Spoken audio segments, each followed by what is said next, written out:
Seagulls Social. This is the Fulham at home match review. A disappointing 1-1 draw in the end after, a lot of opportunities to win the game. But we are going to get into fully. Of course, I'm always joined by the boys. We've got a full house as per usual for this season. It's going to be a running theme, isn't it, boys? We're going to have a full house as per usual, Maz. That's not common, is it? No, exactly. It's becoming common. It's been 2 episodes in a row, so technically that actually is a true statement. We're in a hot streak. Ben, how are you, mate? How you feeling? Gutted, tired. Just the Premier League is so bad. Deflated. Conceding like that is deflated. I'm hungover. Went to bed at 5 a.m. So the Seagulls Social is officially back. Good stuff. And now we're recording at 10. You said, this is the commitment we've got to the bit, by the way. But Jack, you said you're not as angry as you thought you'd be, which is interesting. No, I think because I could see it coming for about 10 minutes, and I was sort of sitting there, and I think it kind of went in, and it wasn't like, I didn't stand up in my seat and lose the plot. I just sort of was like, oh, we've done it again. So, it was, it wasn't annoyed though, but it wasn't because I just didn't think we played that well, so I didn't feel like robbed. If that makes sense. Like we've had games against Fulham in the past. I mean, I was talking to the Fulham fans and I was saying, I think it was the Manor Solomon one where he scored in the last minute. Where we had something like 15, 16 shots and didn't score, and then they scored in the last minute. Whereas I felt like today we only had 1 or 2 real chances yesterday. I just kind of think I don't think we fully deserve to win, but I don't think we deserve to lose or even get a point. I just didn't really feel robbed. Yeah, which would have been good to have won just a shit win. Shit wins, do we? Yeah, it would have been nice, but you can't. As the Rolling Stones once said, you can't always get what you want. No, that is very, very true. But boys, just quickly before we do start the pod fully, we just want to send our condolences to the man that sadly passed away at the game yesterday, 72 years of age, and just a horrible thing. I believe it happened in the stadium, and then he was pronounced dead after the game, which very, very sad. And we just want to, as Seagulls Socials, from all of us, I just want to send our condolences to the family and everyone connected to him, and obviously the supporters of the club as well. So I just wanted to do that before we started, and then boys, let's get into the game then, because it was like we've said, there was chances for both sides to go and win the game, but I just want to start before we get into the game itself, starting lineups, because I actually, when I saw the lineup, I think I tweeted on Seagulls Social saying we're going to win the league. I don't want to get too excited, but we might win the league. I was happy with the starting lineup, but Jack, were you happy with it?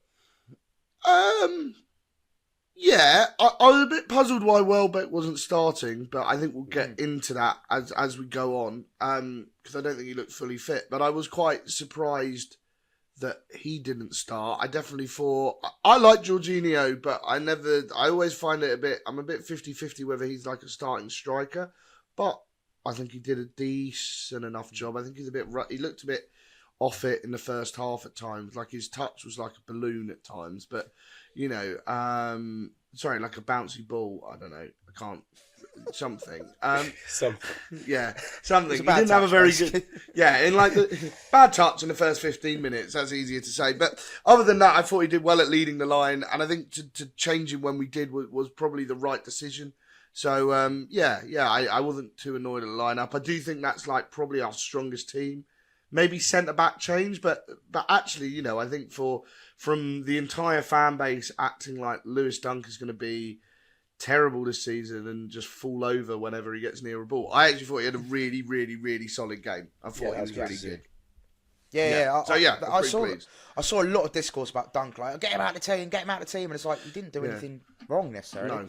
No. But it was a strange one. But so lineup, you happy apart from the omission of Welbeck? And Ben, same as you, were you surprised with Welbeck's omission?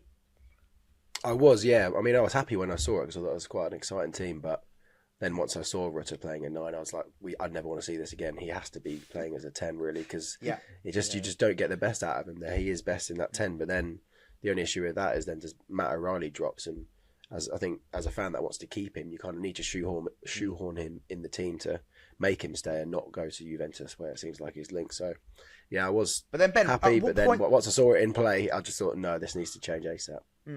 But then at what point though do we just like basically we all know we've got a massive squad. At what point do you go right? We can't play everyone. I think Jack, you made a good tweet the other week or a couple of days ago about like everyone's like, oh, let's keep this player, and it's like, guys, we've only got you can only play 11 players on the pitch. You can't play the whole squad. So it's like, at what point do you go, right, we need to make a decision here. Does O'Reilly start in the 10? Does Rutter start in the 10? Does O'Reilly have to accept that he will be second fiddle to Rutter potentially in that number 10 role? And it's like, it's a tough conversation to have, I suppose, with the players. But, I mean, it's got to be done. And that's my only thing with it. It's just like, yeah, you can't fit everyone in, sadly. It's like the worst train spotting parody of all time, keep Buonanotte, keep O'Reilly, play Harry Howe, choose life. So yeah, it was quite interesting. But yeah, no, I do kind of I like Matt O'Reilly, and he's do you know what? I've not come across for quite some time a polarizing player like Matt O'Reilly. I've seen some people on Twitter say if we sell him, it will be the worst decision the club has ever made, which is quite a mental statement. Or this player is the closest thing we have to Pascal Gross. Or and I've also seen people. I spoke to people yesterday who was just like, Matt O'Reilly was the worst player on the pitch. Why did he stay as long as he did? And I just walked down the middle. I thought he was just fine yesterday. I thought he did some neat little touches, but at times he did look a little bit anonymous. So yeah, I don't know. I've not come across a player. And what my problem with that is are we shoehorning him into the team to accommodate him so he stays, and then leaving someone and then pushing like Jorginho into a position where he shouldn't really be playing? But then also on that, then who comes in for Jorginho? Because we've got two Greek lads that we've spent money on that are nowhere to be seen, and we don't know if they're at the level yet. So we kind of, it looks like we're going into the season with just as Welbeck and Rutter as a number 9 who doesn't work as a number 9. So it's pretty concerning actually, because I was hoping that Rutter would be able to do a job there. But you talk about the fitness concerns of Welbeck. I swear he played in like every pre-season game. I don't get why he would be unfit. Well, he seemed to play in that second team, didn't he? I mean, I haven't been a fan of how the pre-season has been done. I'm not saying that. I've never been convinced about this two teams thing. I think you should get into games, you should interchange and do subs so you can all sort of work together in a team. But look, I don't think pre-season matters that much. But I do think maybe some of the lack of intensity may have come from like a behind closed door pre-season, because when you're at a training ground with no one watching and it's just, you're not getting a high intensity game, are you? So it was a little bit of a puzzling one there. But I don't. Some players just didn't quite look up to speed yet, and that was a little bit concerning considering we've had a full pre-season anyway. I've got one, a quick one on O'Reilly, maybe because he's so good looking. I think people just want to keep him. Just to keep he's a good looking chap. The good looking ratings up. Also, he looks so old compared to he's 24 years old, but he looks really old for his age, isn't he? He does look like in his late 20s, doesn't he? He's just very mature. Like when you hear him talk, he sounds like could be 35. I did see someone's tweet, and I actually bookmarked it about Ayari, saying that he's maybe like being shoehorned into the team by Hurzeler because it's Hurzeler's project, despite having zero impact, which is interesting because I thought he actually was good yesterday. Yeah. So I have to say that the was disrespect on Ayari is massive. Like he gets disrespected more than any player, I feel like, or like people just don't. I don't know what it is. Maybe because he doesn't. You know how footballers are quite fickle, or the way they analyse games sometimes is just like, oh, if they're not scored or if they're not assisted, then they're not a good player. And it's like I feel like Ayari gets painted with that brush. It's like just because his output isn't particularly high, people are like, oh, he's not a good player. But you've got to look at what he can bring to the team outside of that and actually how he impacts. And obviously Hurzeler sees something in him, otherwise he wouldn't play him. So I'm not going to name the fan. I'm just going to say what he did tweet. He goes, Fab's little project Ayari not helping the team. Players are playing out of position to accommodate him. Another game where he has zero impact on the team all game. He says, Weaver over Ayari, Gomez over Ayari, Ferdy over Ayari, and Hinshelwood over Ayari. So that's. I mean, that was a really. I mean, Hinshelwood wasn't even in the squad, so I don't think I did also see that tweet, and I found it very puzzling. I thought Ayari was really good at retaining the ball, keeping the ball moving. I thought he went forward at times really well, and he almost was like sort of a link between the attack and the back line. I also thought he was really, really good at retaining possession, where I felt like towards the end I'm screaming, keep the ball. And I don't know why Ayari seemed to be getting stick. But yeah, what am I to know? Every game, without fail, even if we win, there's people calling players out, so it's always going to happen. It's not the first time, not the last time. Allegedly he turned his back for the goal, but I just think actually like Munez's finish was pretty decent, to be honest. Let's talk about it, Jack, because obviously it was obviously the dagger in Brighton Hearts, 96th minute, right, pretty much the last kick of the game. Now, look, I want to give my point of view on the corner, because I saw a lot of people again blaming Dunk, which they're like, he missed his header, it's all Dunk's fault. But let's look at James Milner, who was marking Muniz.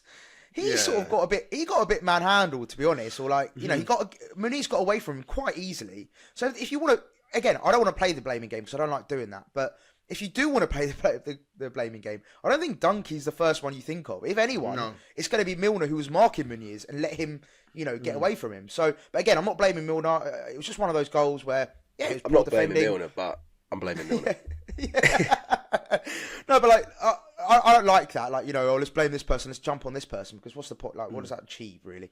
But, if you were to look at someone defensively, it would probably have to be Milner. And maybe Dunkey could have, I don't know, done better. But again, it's all ifs, buts and maybes. So, but that's just my point of view, is that, it was all too easy. Muniz just got away from Milner all too easily. And again, you know, I think you said it, Jack, good finish. He stuck it away, and it's just one of those daggers that you don't want to concede, but there you are. I wasn't so annoyed at the nature that we actually conceded the goal. Like, I think you get a lucky flick at a corner, it lands on Muniz's chest, it's a good run, and it's good finish into the bottom corner. I think that just happens sometimes, and you can do all the work in the world, but you can't count for the lucky deflection. So I think what frustrated me way more about that corner is that corner never needed to happen. You know, you had Lukic just running through towards him. You know, he's going past one person, he's going past another person. Why is no one just booting him? Like literally, I think Welbeck had a go and didn't quite get at him. Milner had a go and didn't quite get at him. I think Weeford had a pretty good go, and then obviously he got a shot off and then won the corner. And I just think, you know, if you just hurt him early on, they win a free kick, and then they, you know, it's a harder angle to whip the ball. Where does that come from, Jack? Is that from? Would you want the manager? Do you want Hurzeler to be saying like, lads, just kick him, or would you want that to come from the players? Like, I think that takes that decision up. I think the players need need a bit of game management. I know that sounds inexperience. Really... I mean, a little you bit. Can't really say inexperience, maybe. But I think the two players you mentioned are Milner and Welbeck, who should be experienced. And I do think, you know, like when you're in that sort of very, very late, like, you know, going into the 95th minute and you're ticking down, you don't. When that person hit, you've just got to take a foul there, and that's where I just think it's sort of like this kind of. But also, Jack, that's then inviting a dangerous free ball into the box. Oh yeah, of course. But I think it's a harder angle than a free kick, than a corner. So I think the corner is always going to be that, you know, especially a corner in the last minute. All they're going to do is they're going to whip one close to the keeper and just crowd the keeper. And and look, I think Fulham really organised themselves well at that corner in the sense that they knew what they had to do. They just had to crowd everyone out, send everyone forward. With a free kick, you know, you've got to almost float it in, and you might get a goal off that, but it's a lot more difficult. So I was particularly frustrated at that. I think, you know, I look back at the years when, you know, Glenn Murray was almost a king of just giving away a pointless foul, but in a position where it wouldn't really hurt us that much. So I was quite frustrated about that, and I do think it's just big game management. And I think, not to blame Hurzeler, but I do think, it's a hard one because I do think Belieber was definitely a planned sub. I think Belieber had to come off for 6-7 minutes because he wasn't quite fully fit. But I do think we lost the midfield battle. When the physicality went out the window when he came off, didn't it? Yeah, and that's when they came in the game, really. And we haven't, and look, I like Gomez, but he hasn't quite got that ability and authority to sort of stamp down midfield and control it and make it his own. And admittedly, Fulham has some decent midfielders in there. I think Lukic is quite a good player. Josh King, I've never heard of him in my life. He was unbelievable. Yeah, I made it up 15 minutes. He is going to be an absolute baller. He played last season, like when he was 17. Oh, did he? He was mustard. He was causing us so much issues. Nearly won them a penalty within like the first 10 minutes. He was really, really good. Yeah. But it's I just think maybe Hurzeler should have just kind of you can't with Belieber. I think the problem with Belieber isn't fully fit. I do think maybe another little frustration is maybe that we didn't have the ability to push Weaver from right back up into midfield, but then you don't want to change a back four all the time. So I kind of get why I did it. So I'm not too frustrated at it, but I do think we kind of lost the midfield, and then instead of being able to soak up the pressure in midfield, we were soaking it up in defence, and then you do start to get a bit like, you get a bit worried, if that makes sense. You know, you're getting the last line of defence rather than having that pressing midfield to sort of do it. And I think we did some really sort of good stuff to sort of see the game out. And if Welbeck just, you know, throws himself at that ball across the box by Gruder, then, you know, arguably we win the game 2-0. So a little bit frustrating on that point of view, but, you know, I don't think it's too much to complain about. Obviously them conceding, but I just wish we'd never conceded that corner, because that could have just solved the whole problem. We should have seen the game out and got a second. We had so many chances to do so. Really, did you guys think of Minter? Because I've actually heard some people saying that he was really good, had a really good game, and then some people saying that he didn't have a good game. He should have done a lot better than Bassey, who was shifted out to left back. I thought he was all right. I don't think he had a terrible game, but do you think it was a missed opportunity there? Because with a player of how good he is, should he be doing a much better job against a centre-back that's been shifted out to the left? I mean, I was going to say, I really like Minter, but I didn't think he had a very good game yesterday. I thought he was pretty all over the place at times, and he should have arguably got us a second goal. So a little bit frustrating with that. But, you know, players can have packed games. How off was he because obviously he puts in the lead after a few minutes, didn't he? How offside was he? Because I never actually saw. Oh, no, he wasn't offside. The ball went off the pitch. Yeah. The ball went off the pitch, and I'm not joking. I don't know how the referee allowed that to play on, because that was it was it was like two balls out the pitch. Okay. It was bizarre. Like, you could see it from West Stand uppers so far out, and then they just sort of carried on playing, and it was just like, even the Fulham players stopped playing, so they're like, what are you doing, ref? Give us the ball. Minter looked really, really annoyed when he came off. He walked past the North Claps a couple of times. Like, he looked so frustrated. I don't know if he was annoyed he's been dragged off, or if he was annoyed at himself. But I think I imagine just knowing, you know, what we've seen of Minter already. I just imagine that he was annoyed that he couldn't put us 2-0 up and just didn't really have a huge impact on the game. And I don't think that's a problem. I think players have kind of on-off games, and I just don't think he was quite up to it, and that's fine.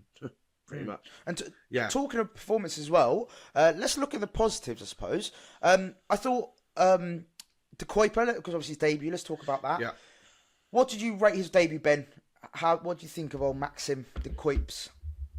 Well, first, it was quite positive, the feedback. I'm livid because I had it in my head that he was going to be a penalty taker, so I've told everyone to put him in their FPL teams. So this guy's going to be a bargain. He's going to be class, get assists and score pens, but Matt Ayari stepped up, didn't he? So, Jack, I'm livid at you, mate. Yeah, that was a Jack Stevenson theory, which that I told a lot of people to.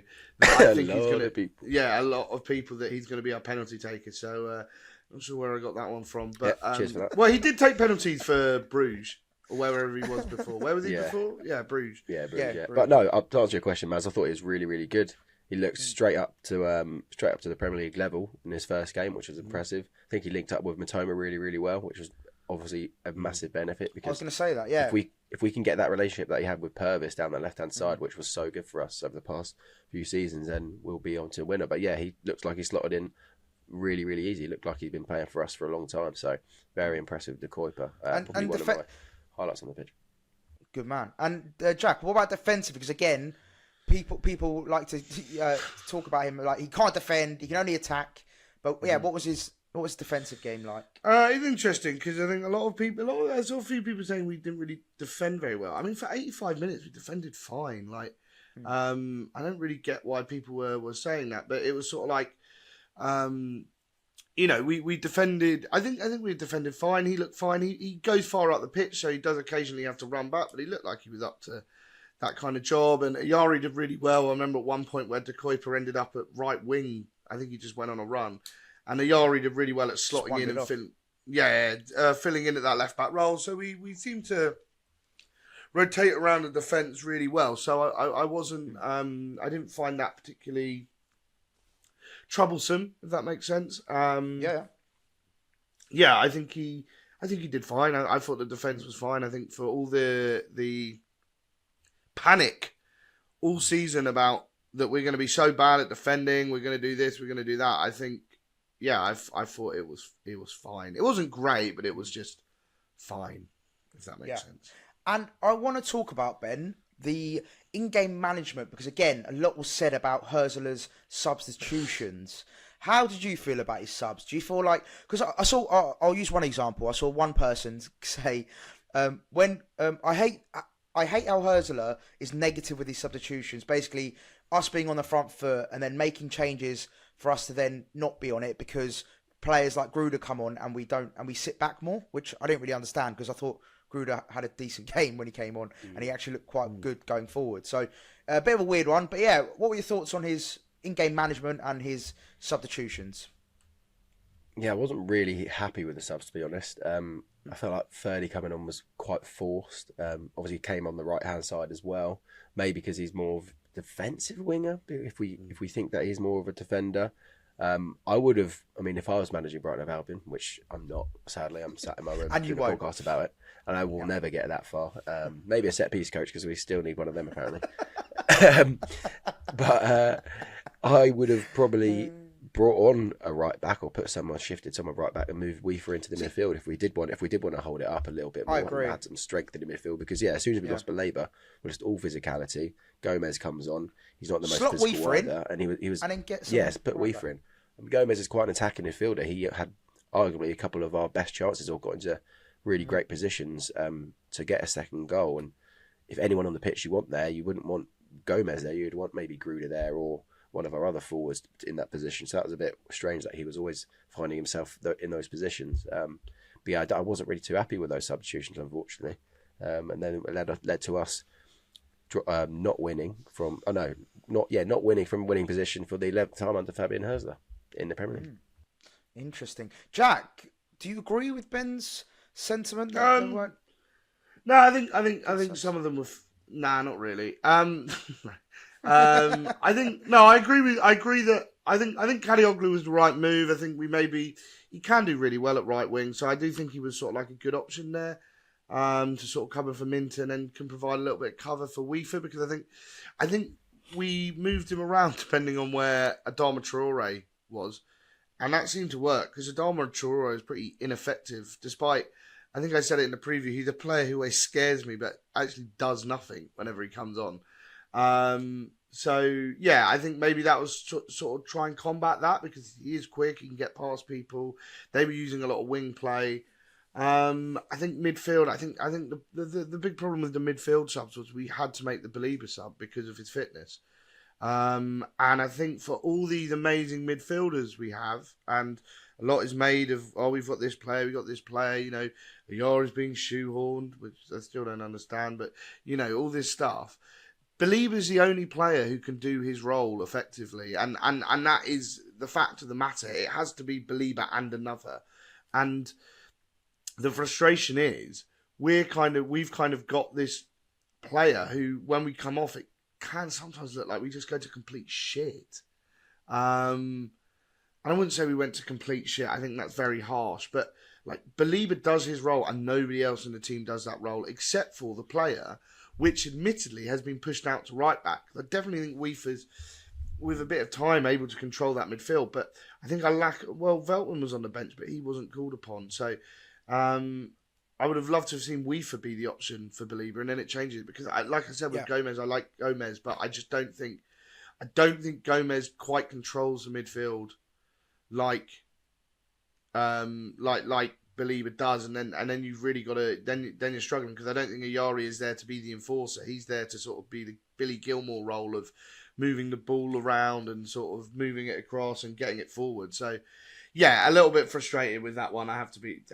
It's a bit of a conundrum because I understand why Fabian made the subs that he did, but I don't know whether they were executed that well, and I don't know. It just kind of didn't quite work as well as I thought it would. But then, with every opportunity, we could have seen a Gruder goal or a Welbeck goal. So then if that happens, and, we were probably, I wouldn't say inches away from it, but we were very close to seeing one of those. And then everybody changed their mind and go, that was a great substitution from Fabian Hurzeler. And it's funny how, like, a minute decision from a corner can basically change everybody's entire view of the game, of what would have been a shitty ground out win suddenly comes to, oh, we've dropped a point from a winning position again, from a great finish. Just quickly, I want to talk about that winning position stat. So Ben, you mentioned it. 11 times now that Brighton have messed up from a winning position. Why? Again, we've probably asked this question about 20 times now on the podcast. But Ben, I want to ask you, what do you think it is? Because obviously, it feels like new season, same old story. Although, albeit one game, let's not get too crazy about it. But yeah, what do you think it is? Is it? We mentioned a few of them already. Is it inexperience? Is it the manager? Is it? I don't know. Other factors. What do you think it is? Again, we've probably asked this question about a million times on this podcast. But what do you think it is? What is the reason why we can't just hold on to a lead? Can we still say it's inexperience? Because now they've had a season under their belt, so I probably can't use that excuse anymore. I'm trying to figure out what the other excuse could be. Lapse of concentration. But what does that come down to? That comes down to the players on the pitch that aren't locked in for the final moment. Like, if those 5 seconds didn't happen, this is such a like Ramsdale when he can't concentrate for a ball. Yeah, looking at the pigeon. It's like we've got all the Seagulls that get distracted with all our players constantly, innit? That's why. We've got 11 Ramsdales playing. But yes, the lapse of concentration, it's really poor. And yeah, like the Michael Owen quote, those 5 seconds don't happen, we'll be raving about, what a win. We didn't play well, but we got the win. But just because of those 5 seconds, it's now all doom and gloom. And it's just frustrating that's happened, first game of the season, you think, fresh start, and it's same old Brighton. So that's why fans are so pissed off, and I think there's probably been such a negative reaction online, which is very disappointing, obviously, but that comes with Brighton Hove Albion fans, doesn't it? We are. A lot of fans are very negative and reactionary online. I guess it is just a lapse of concentration. That's down to individual players. I don't know if, other than the substitutions maybe, which I was a bit against, that's down to the players, and that's not down to Fabian Hurzeler, really, is it? I mean, Fabian can do this on the touchline if he wants to, but it's not going to change. It's not going to change what the he can't players come on the do pitch for the and last kick the 5 ball. seconds. No, unfortunately not. And I mean, can we point fingers at the set piece coach? Like, well, defending was pretty poor. The defending was poor on that corner, wasn't it? I mean, Dunk's got to get ahead to it. If he leaves it, then it's just going to fall to someone else. So I don't know. But again, though, is that lapse of concentration? Like you said, definitely what it can come Ben, down though, to. is that the set piece coach, or is that down to the players? Is that Milner not marking his man well enough? Is that Dunkey missing? Is it it's the players on the pitch ultimately, not. Yeah. You can coach someone so much and be like, right, I want you to stand here and do this. But if that player doesn't listen or doesn't have the ability to do that, then it's a different story, right? On paper, really, you're having your 2 big centre backs where Dunk is, I guess, and then who you putting on Muniz if Muniz isn't in amongst where Lewis Dunk is, because you want our big boys on the big strikers. So you could say that having James Milner there is really, really clever because he's the most experienced player on the pitch, but he was the one that looks like he made the mistake, and people are using him as a scapegoat now. So I don't know. It's a hard one to point the blame to. Maybe we can't blame anyone, or maybe it's just a general lapse of concentration. Yeah, I think you've hit the nail on the head there, Ben. I think that is. Oh, finally. Yeah. 5 years after we the got podcast. there in the end. Made a good point. I also think it's like first game of the season. You're not. Yeah, that's true. I'm not, and like I said, I don't want to blame pre-season. Yeah, things are still gelling, still coming together. I do think somebody's just a bit silly. Like, you know what I mean? Like, it's just, silly season. Yeah, and it's just like, come on, boys, this is the real thing now. Like, don't let that don't turn yourself off because it's the last minute of the game and you're getting to go home. It's just like you've got a minute to go. Just see through it. I mean, number one, actually, can I just say, I had no idea where those 6 minutes came from. Yes, we haven't mentioned that. That was very. And I'm not here to blame the referee bizarre. because you should see out the game. 100% believe that. But why was there 6 minutes? I don't think I even spoke to a Fulham fan who was like, yeah, I had no idea why there were 6 minutes, but they're obviously happy about it. That's such a good point. There was, to be fair, again, I'm not saying this is the reason, but there was Brighton made 5 subs, so did Fulham. So I suppose that's what. How many did you get? I think it's 20 seconds per sub in it or something. Yeah. Something like that. So what's that? That's already 100 seconds. So actually, I've just remembered something interesting. Refereeing, they did something for the first time after Fulham scored. If you wondered, they VAR checked the corner which led to the goal, as that's now the new rule, isn't it? With VAR, that they'll be checking corners that led to the goal, whether they're actually corners. No way. So there you go. What? So like what? So for example, let's say the ball went out via deflection, but it wasn't. Yeah. Or it didn't. It wasn't a Brighton player. If it wasn't a Brighton player, then I believe that they're now going to disallow the goal. And I, for one, think that's too far. I agree. I actually think like, I think if they would pull that goal back on that, I'd just be a bit like, well, that's all a bit like shit. Well, no, if it's an undeserved corner, then fair play. Right? That's true, because then the corner. No, but then the corner won't be taken, Jack, and there won't be a goal to be like, oh, it was a goal. Yeah. Let's say the Smith Rowe shot doesn't hit Van Hecken, it hits Muniz, and it goes out for a corner, and they score from it. We would be absolutely livid. It's true. Yeah, actually, that is true. Yeah. But then, the first time. Another thing happened in the Burnley Spurs game. I know we're not a Burnley or Tottenham podcast, but you see Dubravka got penalised for 8 seconds. Although he was holding on to it for like 12 seconds. From the moment he caught it, I counted. And then they blew up. I just think it's like some of these rules, it's just like, boys, like, we don't need to overcomplicate it. We don't need to overcomplicate this. I think the VAR checking for a corner is just bringing it back too far. That's if I'm honest. As much as we'd be livid if it wasn't actually a corner, I just accept that's one of the things in football. Like, football isn't going to be a perfect game, and if you're going to do that, you might as well just check every corner before it's even taken, because you're just causing a whole other thing, and that's about a minute of football which you're going to have to add on because it didn't technically exist. Do you know what I mean? It all gets a bit complicated. That's why there's 6 minutes, Jack. Yeah. So I don't know. I'm not a fan. I'm not a fan. I get both sides, to be fair. Like, I completely agree with Ben saying, like, yeah, if that happened to us, we'd be absolutely seething. But at the same time, I do agree with you, Jack. It's like you're taking away of what the game is as a pure, as maybe it's the nostalgia in us. Maybe because we obviously grew up with no VAR and we saw it with all those amazing decisions and what football's all about. That discourse is what makes football great, right? Us after the game moaning at rival fans or our own fans being like, no, it was never a corner. Yeah. And I suppose that's the beauty of the game. But I suppose we're just slowly losing the game, aren't we, boys? Slowly falling out in love with the game. Game's gone, mate. Game's gone. As Coleman would say. All right. And then final couple, boys, of things to go through. I've got one whilst you find that, Maz. Go on. Probably my highlight of the game towards the end. I'm not going to name names in the north, but Calvin Bassey's shorts were hanging very low, and you could see his pants. And you see someone in the north go, "Pull up your shorts, for God's sake!" That's such a dark thing to say, isn't it? I was absolutely wetting myself. I don't like his shorts are incredibly low. Like, I don't. It can't be easy to run in that. That's what I just. Well, Minte still couldn't get past him, even with his shorts around his ankles. True. Talking of that, how funny was? Did you see the Liverpool fan who got kicked? Oh, getting kicked! Oh yeah! Incredible scenes, unbelievable. So anyway, a very significant game. A very significant game for Liverpool fans at the weekend, wasn't it? Absolutely bizarre. Yeah. Insane that got more probably like publicity, but I mean, I guess madness. But imagine being that fella that got kicked though. By the way, like. Thing is, the worst part is that he turns around and you see his face. Yeah. Oh really? I've only seen the clip like from behind him. And it's posted on that guy's jokes as well. It's like it's so funny, but also now that guy's jokes are so big, he's probably got a duty of care to not maybe cut it before his face. Yeah. So that's very unfortunate. Isn't it? Yeah, very unfortunate. Anyway, we digress. Let's go back to what we were talking about. Now, might be a bit. Can someone please do that to Jack Albion in the top tier of the West Upper this season? Some point that'll be really, really good. Would it be? It sounds really bad if I'd say I'd pay to see that. Yeah. If anyone does that to me, I'll grass on you and I'll get you banned from the club. I don't give a fuck. You'll need a VPN for that one, I think. Yeah. Everyone's in Netherlands, right? Yeah.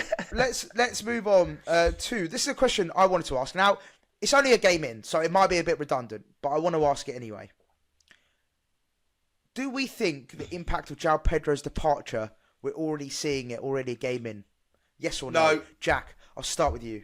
No, I didn't think João Pedro missing was a problem. He would have done exactly what he did in the end of his Brighton career. Yeah. Got sent off. Yeah, no, just do like at the end of his Brighton career, he Wave just wasn't having. he wasn't having the impact on games from the start. Like, he just wasn't really doing anything for me. And I know it's been a very controversial subject, but I do think he'll score a lot of goals for Chelsea. I think he'll do really well for Chelsea, but he just wasn't working here anymore. It wasn't working. He wasn't getting the impact on games that he wanted to. And yeah, I think he became a very frustrating figure. You know, 1 goal from open play in about 6 months is pretty damning, I think. So, yeah, I don't think João Pedro not being there was the problem at all. I'm just pretty concerned right now that we have not replaced him. I know we haven't seen the Greek guys, but if they're not up to scratch, then we are screwed. Because no, but you say this, Ben. We can't be having these chances again and not having someone that can finish them. No, but I disagree. Look, you've brought these 2 players in, super young, right? They were going to take time to bed in, regardless of injury, because they both got injured at the back end of last season. They came into pre-season injured, and they've just started coming back to training now. Like, regardless of whether they're fit or not, they're still going to get bedded in. They're never going to start from the off. You weren't going to have Charambolis starting or Simas starting. I know. You're going to have Welbeck and Rutter or O'Reilly. If they're not up to scratch, though, then they're. Who's to say they're not up to scratch? João Pedro then. No, but I'm saying Who's if to say they're not up to scratch? If they're not, the window closes. But there's a lot of ifs, ifs, not up to isn't scratch. there? Yeah. There's lots of ifs. I get what you mean. I get what you mean. But like, if we sign Lionel Messi, we might have won the Champions League. No, it's not. No, but knowing Brighton, they might not be up to scratch, really, mightn't they? So if that does happen, then we will say. We don't know yet, though, Ben. Ben, our track record is very good when it comes to signing young players. Fine. Yeah. I mean, just there's a potential situation that the window closes and we haven't replaced João Pedro, and that's fine. Screwed until January. No, because I don't think we need to. Fine? Yeah, honestly. But Welbeck gets injured and we have to have Rutter as a 9 that didn't work out. Yeah, or we get by then. Hopefully, Costellas is. Get Darren Bent on an emergency loan again for a month. But that's why we've got players like Zimas. I spoke to shout out Jason. Is that a Greek accent you're trying to do? Well, so he taught me how to say their names. Okay. And this is like the Premier League video when they do their names. Costellas. I can't say his first name. Genuinely can't say his first name. It's like it's like no. You say it with an H. It's like Haramopoulos. And like Jason, the guy from Greece who was. You pronounce his name as Jason? No. This is a guy from Greek journalist. Yeah, Haramopoulos, aka Jason. Yeah, I couldn't say his name, so I'll be calling him Babis Kostoulas. Yeah. But Simas or Zimas, you say like Tzatziki. Ah, okay. So you drop the T. Tzatziki, you kind of drop the T a little bit. So Zima, because I keep on calling him C-Mat. So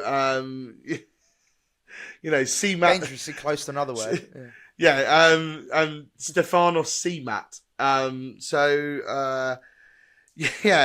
But yeah, no, I think they'll come good. I think they will. I think we've just got to give them a bit of time to bed in. We do just sort of, I do think we can be a little bit too cautious with players sometimes. But look, you look at Caicedo, you look at some other players that we had last season.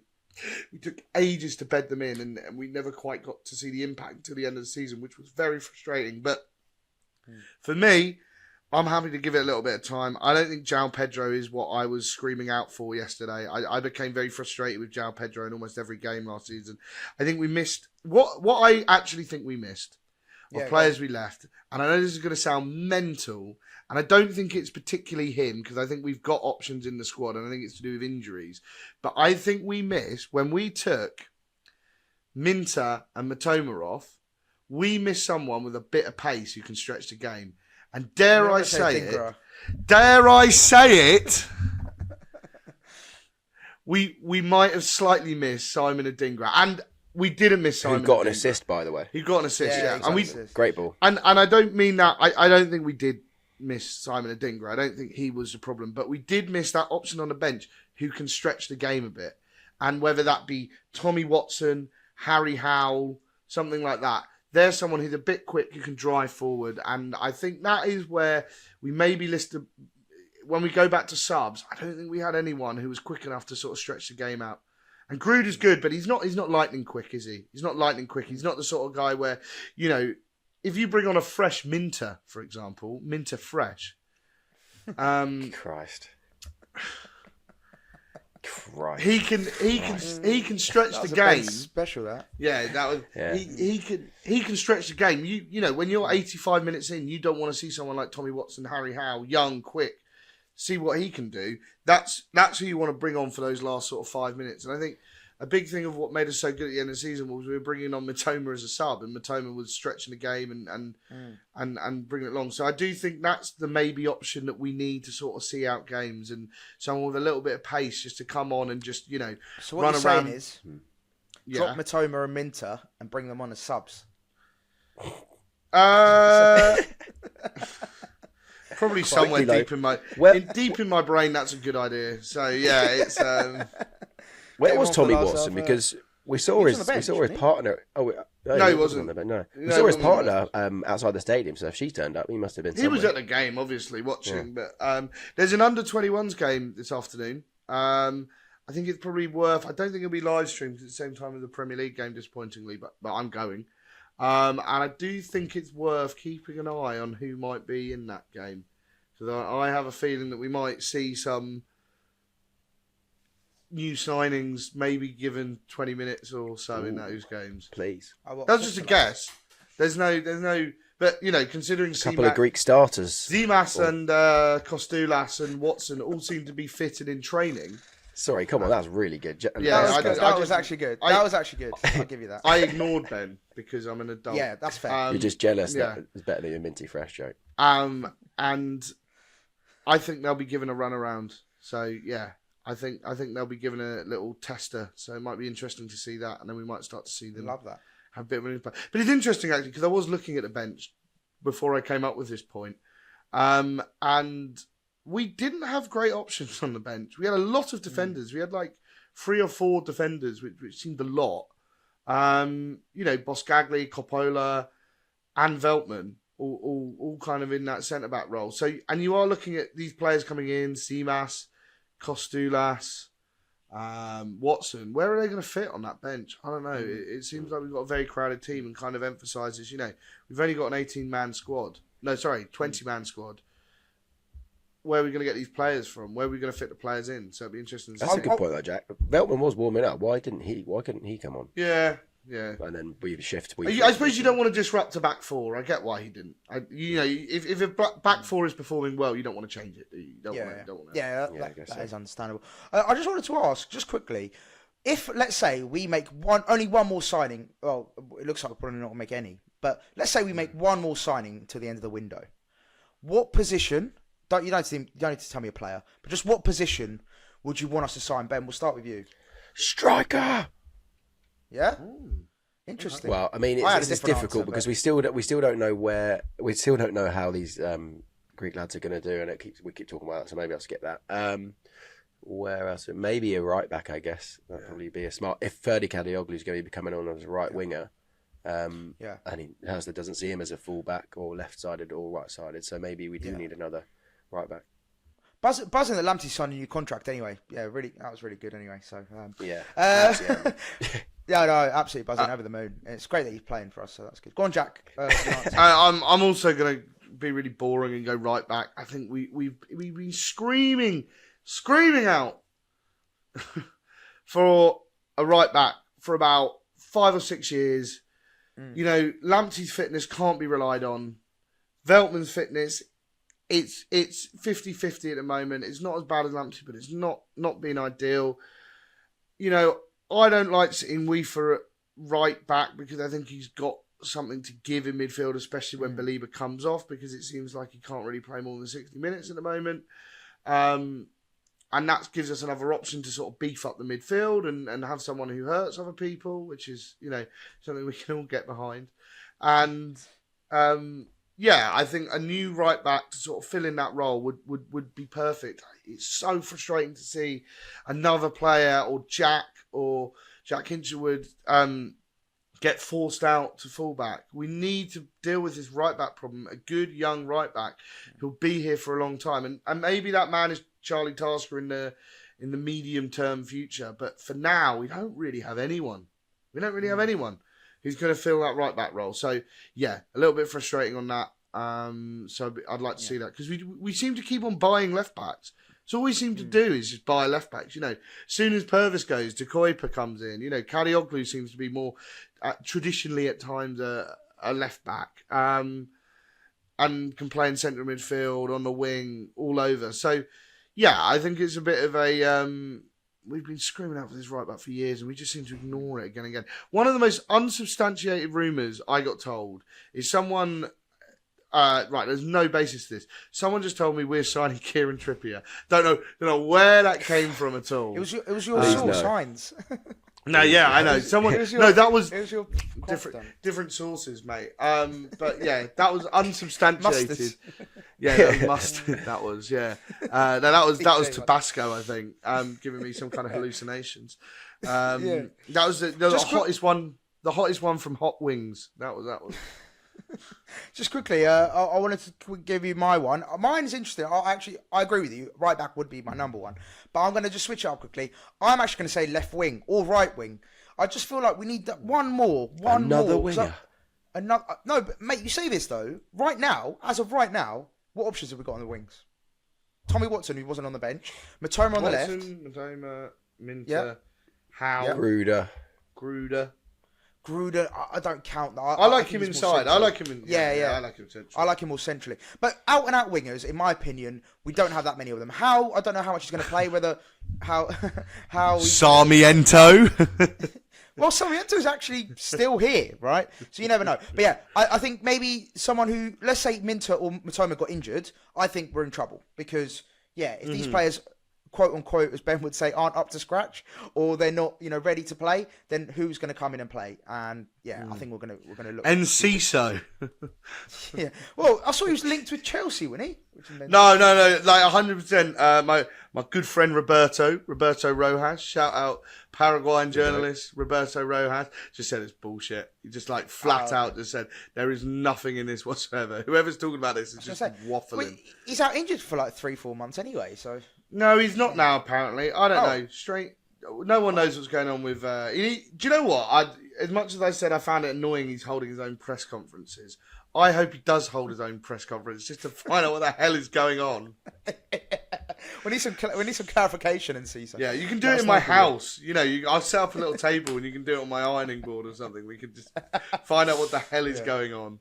So. Right, boys, to summarise, I'll give my summary. Then you boys, if you want to, you can give your summary. Ooh. I think, look, very disappointing start to the season. First game, obviously, you want to start off strong with a win. However, not the end of the world.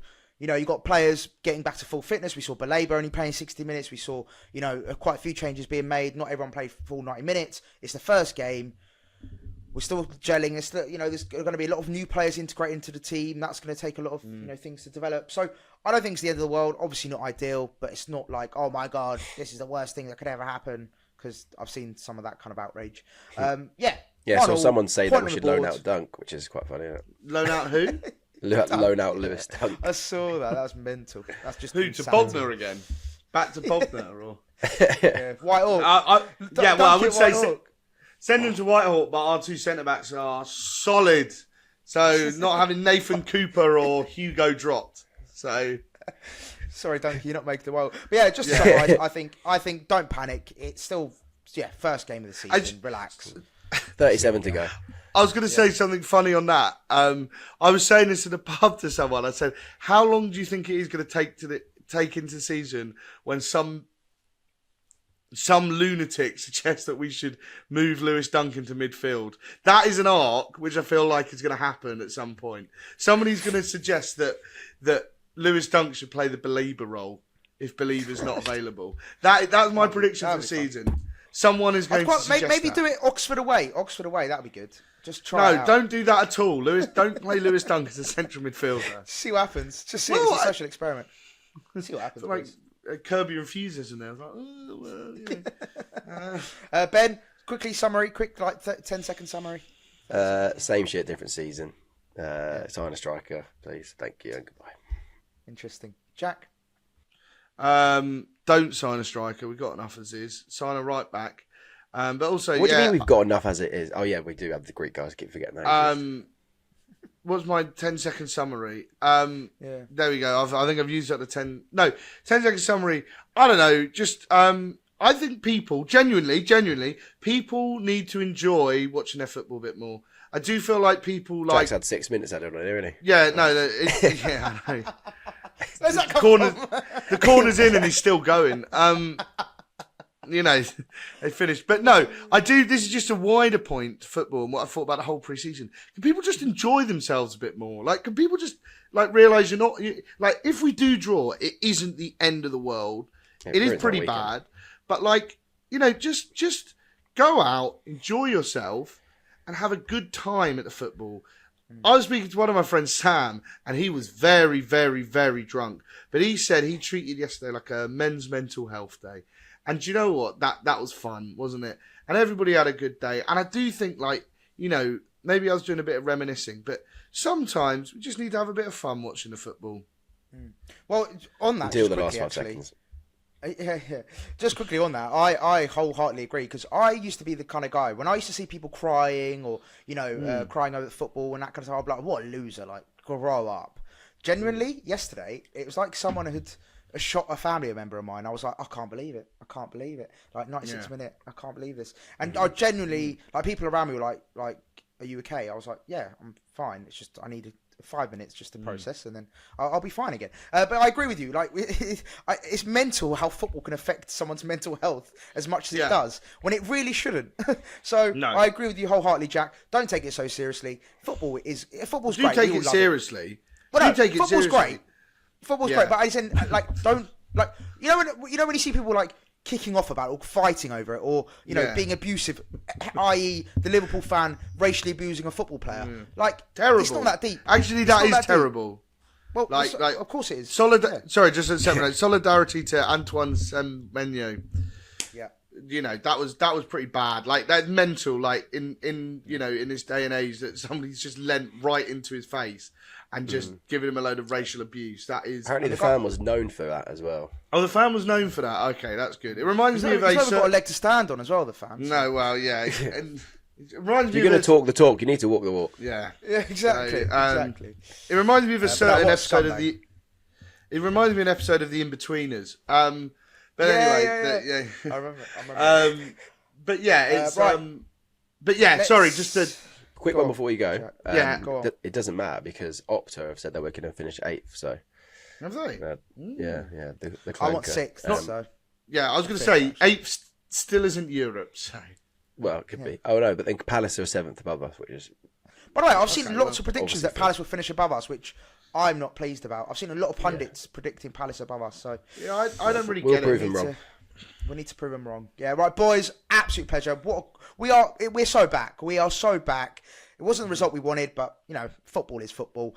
Make sure to like, comment, and subscribe. If you're not following us, as Jack has said before, 99% of you that are watching this aren't subscribed. So make sure. That's not true. That is true. We don't have that data. I actually verified it. It was independently verified by my own credible sources. The similar sources that Jack gets for transfer news. Yeah, ChatGPT. ChatGPT. So yes, please like, comment, and subscribe. Genuinely, we're so close to 6k. So if we can get to 6,000 subscribers, that is mental. So yeah, please subscribe. It would mean a lot to us. And yeah, peace out. A-Town down, and we'll see you for the next match preview. Everton. Peace.